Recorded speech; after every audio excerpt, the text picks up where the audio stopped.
നാഡീ ജ്യോതിഷം എന്ന് വെച്ച് കഴിഞ്ഞാൽ നമ്മളെ ലൈഫിൽ നമ്മുടെ ജീവിതത്തിൽ നമ്മൾ ആരായിരുന്നു പൂർവ്വ ജന്മത്തിലും ആദ്യമൊക്കെ ഇനിയിപ്പോൾ നമ്മുടെ ലൈഫിൽ എന്തൊക്കെയാണ് നടക്കുക എന്നുള്ളത്.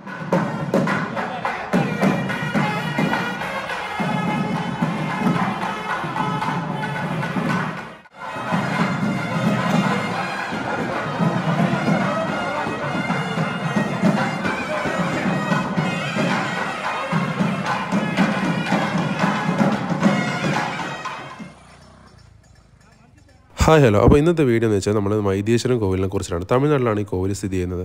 ഇതിവിടെ എങ്ങനെ എത്തിച്ചേരാം, ഇതിൻ്റെ ഉള്ളിൽ എന്തൊക്കെ കാണേണ്ട, ഈ കോവിലിൻ്റെ പ്രത്യേകതകൾ എന്തൊക്കെയാണ്, അതൊക്കെയാണ് ഈ വീഡിയോയിൽ വരുന്നത്. ഇവിടെ നാഡീ ജ്യോതിഷം ഫേമസ് ആണ്, അതിനെക്കുറിച്ചൊക്കെ ഈ വീഡിയോയിൽ പറയുന്നുണ്ട്.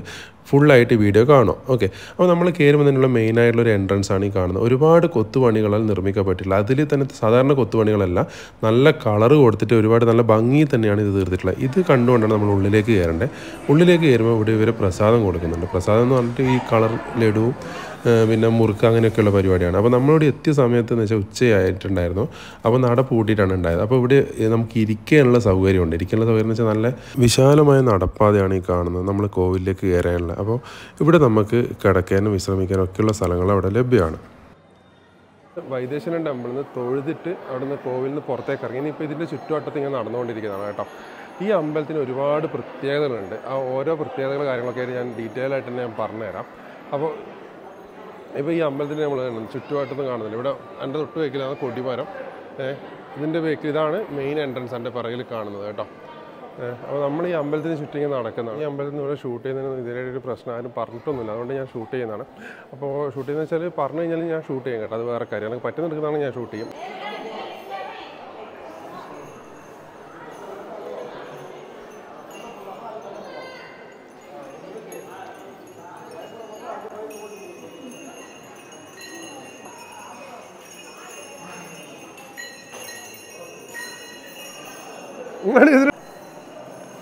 സുലേഷേട്ടൻ ഇവിടുന്ന് പഞ്ചാമരം നാക്കുന്നതാണ്. ഇതാണ് അമ്പലം കേട്ടോ. അപ്പോൾ ഇവിടെ വന്നിട്ട് നമ്മളിങ്ങനെ ഇരിക്കുമ്പോൾ തന്നെ നമുക്കൊരു മനസ്സിന് സമാധാനം. വെറുതെ നമുക്കിങ്ങനെ വന്നിട്ട് കോവിലിൽ ഇങ്ങനെ ഇരിക്കാൻ ഭയങ്കര ഇഷ്ടമാണ്. അപ്പോൾ ഇവിടെ നാട്യശാസ്ത്രം മറ്റേ ശാസ്ത്രം എന്നെല്ലാം പറഞ്ഞിട്ട് നാഡീശാസ്ത്രം എന്ന് പറഞ്ഞിട്ട് കുറേ ആൾക്കാർ ഇവിടെ വരുന്നുണ്ട്. നമ്മളിപ്പോൾ എന്ന് വെച്ചാൽ ഈ അമ്പലത്തിൻ്റെ ചുറ്റും നമ്മൾ നടക്കുന്ന കേട്ടോ, ഇതിൻ്റെ പ്രദക്ഷിണം വെക്കുന്നതാണ്.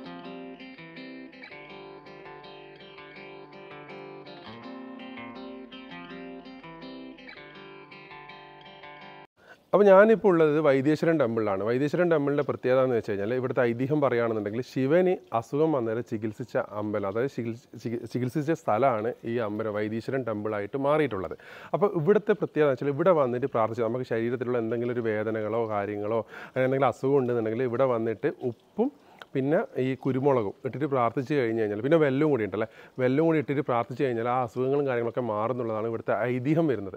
ഈ അമ്പലത്തിൽ എങ്ങനെ എത്തിച്ചേരാമെന്ന് വെച്ച് കഴിഞ്ഞാൽ നമ്മൾ കേരളത്തിൽ നിന്ന് വരുമ്പോൾ തിരുച്ചിറപ്പള്ളി ജംഗ്ഷനിൽ ട്രെയിൻ ഇറങ്ങിയാകുമ്പോൾ അവിടത്തേക്ക് ഒരു ട്രെയിൻ കിട്ടും. അവിടുന്ന് ട്രെയിൻ ഇറങ്ങിയിട്ടാകുമ്പോൾ പിന്നെ മയിലാടപുരം ജംഗ്ഷൻ എന്ന് പറഞ്ഞ ട്രെയിൻ ഉണ്ട്, റെയിൽവേ സ്റ്റേഷൻ ഉണ്ട്, അവിടത്തേക്ക് വരും. അവിടത്തേക്ക് തിരുച്ചിറപ്പള്ളിയിൽ നിന്ന് ഇടയ്ക്കിടയ്ക്ക് ട്രെയിൻ ഉണ്ടാവും. അതിൽ ഏകദേശം ഒരു 2.5-3 മണിക്കൂറാണ് അതിൻ്റെ യാത്ര വരുന്നത്. ലോക്കലിനാണെന്നുണ്ടെങ്കിൽ ജനറൽ കമ്പാർട്ട്മെൻറ്റിലാണെങ്കിൽ 55 രൂപ മാത്രമേ ചാർജ് വരുന്നുള്ളൂ. അപ്പോൾ അതിലേക്ക് എത്തിക്കഴിഞ്ഞിട്ടാകുമ്പോൾ പിന്നെ മയിലാടപുരത്ത് നമുക്ക് ബസ്സിലോ അല്ലെങ്കിൽ എന്താ പറയുക ഓട്ടോ പിടിച്ചിട്ടോ ഡയറക്റ്റ് ഇങ്ങോട്ടേക്ക് വരാം. ഏകദേശം ഒരു അരമണിക്കൂർ ചോടയായിട്ടേ ഉള്ളൂ. ബസ്സിന് വരുവാണെന്നുണ്ടെങ്കിൽ ഡയറക്റ്റ് അമ്പലത്തിൻ്റെ ഫ്രണ്ടിൽ തന്നെ എന്ത് ചെയ്യും, അവർ നിർത്തിത്തരും. അമ്പലത്തിൽ ദർശന സമയം എന്ന് പറഞ്ഞാൽ രാവിലെ 6 മണി മുതൽ ഉച്ചയ്ക്ക് 1 മണി വരും. അതിനുശേഷം പിന്നെ ഓപ്പൺ ആവും 4 മണിക്ക് ശേഷം. 4 മണി മുതൽ ഏകദേശം ഒരു 9-9:30 വരെ ആയിട്ടാണ് തോന്നുന്നു ഇതിൻ്റെ ദർശന സമയം വരും. ഇവിടെ ആൾക്കാർ വരുന്നതെന്ന് വെച്ചാൽ ഞാൻ പറഞ്ഞില്ല, പ്രാർത്ഥിക്കേണ്ടിയിട്ട് വേണ്ടിയിട്ട് മാത്രമല്ല, നമ്മൾ നാഡീ ജ്യോതിഷം എന്ന് പറഞ്ഞാൽ കേട്ടിട്ടുണ്ടോ?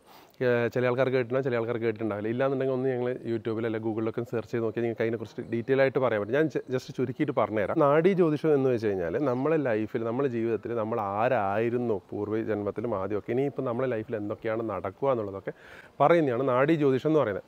അപ്പോൾ ഇവിടെ വന്നു കഴിഞ്ഞിട്ടാകുമ്പോൾ ഇവിടെ അത് നാഡീ ജ്യോതിഷം പറയുന്ന ആൾക്കാരുണ്ട്. അപ്പോൾ അവിടെ നമ്മളെ ഓലകളുണ്ടാവും. ഓരോരുത്തർക്കും അവരെ നക്ഷത്രം അവരെ കാര്യങ്ങളും ഒക്കെ പറഞ്ഞു കൊടുത്തു കഴിഞ്ഞിട്ട് അപ്പോൾ ഓലകൾ കിട്ടും. നക്ഷത്രം എന്നല്ല, നമ്മൾ അവിടെ പോയിട്ടാകുമ്പോൾ നമുക്ക് വേണമെന്ന് വെച്ചാൽ ഇതേപോലെ തമ്പ് വെക്കലാണ്, മനസ്സിലായില്ല? തമ്പ് വെച്ച് കഴിഞ്ഞിട്ട് അവർ നമ്മളെ ഓല അവിടെ ഉണ്ടെങ്കിൽ നമ്മളെ ഓല അവർ പരതും. ഓല ഉണ്ട് എന്നുണ്ടെങ്കിൽ നമുക്ക് എന്താണ് നമ്മുടെ ലൈഫിൽ സംഭവിച്ചതും പിന്നെ സംഭവിക്കാൻ പോകുന്നതൊക്കെ അവർ പറഞ്ഞു തരും. പക്ഷേ എങ്കിൽ മെയിനായിട്ട് അതാണ് ഈ അമ്പലത്തിൻ്റെ പ്രത്യേകതകൾ വരുന്നത്. പക്ഷേ എങ്കിൽ ഇവിടെ ഒരുപാട് എന്തായിരുന്നു അമ്പലത്തിൻ്റെ അല്ല, ഇത് അമ്പലത്തിൻ്റെ പുറത്ത് നടക്കുന്ന കാര്യങ്ങളാണ്. കാണാൻ മനസ്സിലായി. ഈ അമ്പലത്തിലേക്ക് വരുന്നത് ആ കാര്യങ്ങളൊക്കെ അറിയേണ്ടിയിട്ടും കൂടിയാണ്. പക്ഷേ ഇവിടെ ഒരുപാട് അതിൻ്റെ പിറകിൽ ചതികൾ നടക്കുന്നുണ്ട്. ഞാൻ അത് വേറെ ഒരു വീഡിയോ ആയിട്ട് ഇടുന്നതായിരിക്കും. ഈ വീഡിയോ ആയിട്ട് അതിൻ്റെ പുറകെ വേറെ ഒരു വീഡിയോ ആയിട്ട് അതിനെക്കുറിച്ച് ഡീറ്റെയിൽ ആയിട്ട് ഞാൻ പറഞ്ഞു തരുന്നതായിരിക്കും.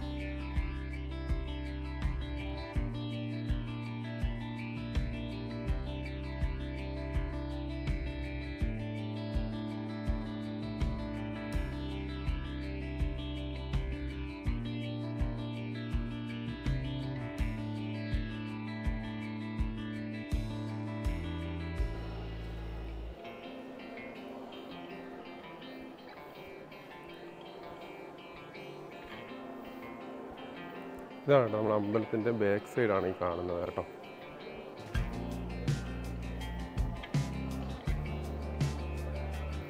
അപ്പോൾ ഇതാണ് കേട്ടോ ഈ അമ്പലത്തിലെ കുളമാണിത്. എല്ലാ അമ്പലത്തിലുള്ള കുളങ്ങൾ ഇവിടെ എന്ന് വെച്ചാൽ വലിയ വലിയ കുളങ്ങളാണ് കേട്ടോ. ഇത് കണ്ടോ, എത്ര വലിയ കുളങ്ങളാന്ന് നോക്കിയിട്ട്. അതിൻ്റെ ചുറ്റുവട്ടത്തുള്ള ഇങ്ങനെ ഇരിക്കാനുള്ള സൗകര്യങ്ങൾ നോക്കൂ, എന്ത് രസമല്ലേ കാണാൻ. കുളത്തിൻ്റെ ഭംഗി നോക്കിയാൽ നിങ്ങൾ. മുമ്പോ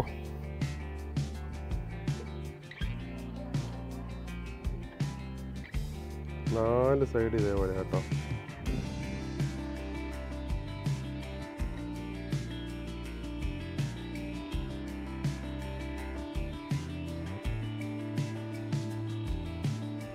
ഉള്ളത് വൈദ്യേശ്വര ടെമ്പിളിൻ്റെ കുളത്തിലേക്കാണ് കേട്ടോ.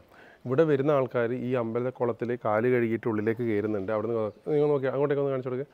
അവിടുന്ന് കുറേ ആൾക്കാർ അവിടുന്ന് കാല് കഴുകിയിട്ട് ഉള്ളിലേക്ക് കയറുന്നുണ്ട്. പക്ഷേ കാല് കഴുകാണ്ട് കയറുന്നുണ്ട്. ഇവിടെ അവരെന്നെ പറയുന്നുണ്ട് ഇറങ്ങുമ്പോൾ സൂക്ഷിക്കണം. ഇപ്പം കാരണം വെച്ചാൽ വെള്ളം കെട്ടിക്കിടക്കുന്നതാണ് കേട്ടോ. വെള്ളം അത്ര നല്ലൊരു വെള്ളമല്ല.